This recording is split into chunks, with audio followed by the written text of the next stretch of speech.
In this lesson, we discuss different camera types that Arnold provides. If I get out of my camera, as you can see, we have this simple scene. A camera is placed in the middle of the scene and four houses that are surrounding the camera, and an Arnold sky that provides the lighting and the environment. Go back to the camera and select the Arnold parameter tag that is applied to it.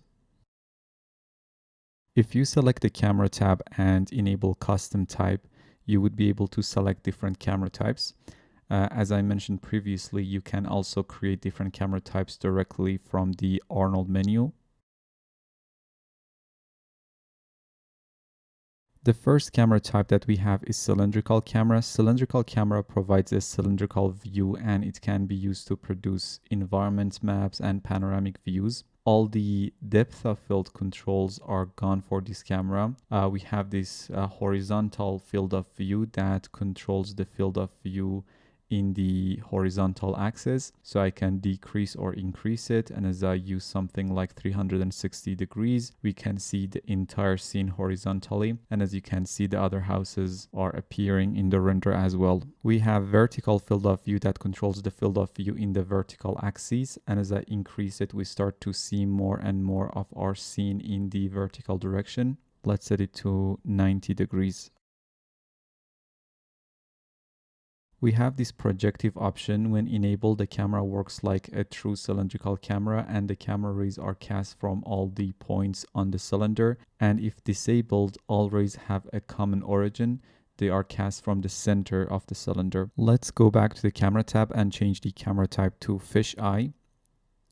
And as the name suggests, this camera type provides a fisheye lens. If I get back to the main tab, you can see we have all the depth of field controls for this camera type too. In order to be able to control the camera's field of view, you can adjust this FOV or field of view value here. Let's change this value to something like 135 degrees. And now we get this fisheye lens-like effect. And if you select the Arnold parameters tag, under the main tab, you have auto crop checkbox, which allows you to crop a full screen image from the center of the fisheye camera. And normally fisheye camera, you can use a square 1:1 aspect ratio to see it a bit better.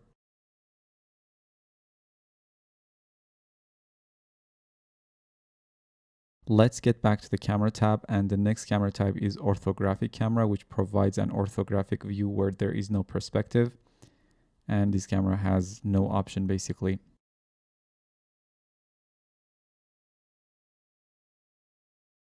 The next camera type that we have is spherical camera. Let's change the camera type to spherical and go to the main tab, and as you can see, you have no options at all and you don't need any. You can use spherical camera to produce environment maps and HDRI images from your scene.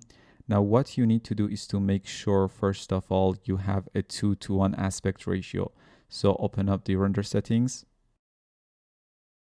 Let's change the width to 1000 and height to 500 pixels. Now as you can see, we have a film aspect ratio of 2. And now we get a perfect environment map and you can render it out and use it in other scenes. Let's get back to the camera tab. And finally, we have this VR camera. And this is a generic VR camera implementation and it features two cameras offset by a distance with a specific 360 degrees projection. If I go to the main tab, you can see this camera has tons of options and you can check out Arnold support page to learn about these options if you are interested in rendering VR. You have different modes to view your VR render, like side by side, over and under, left eye, right eye.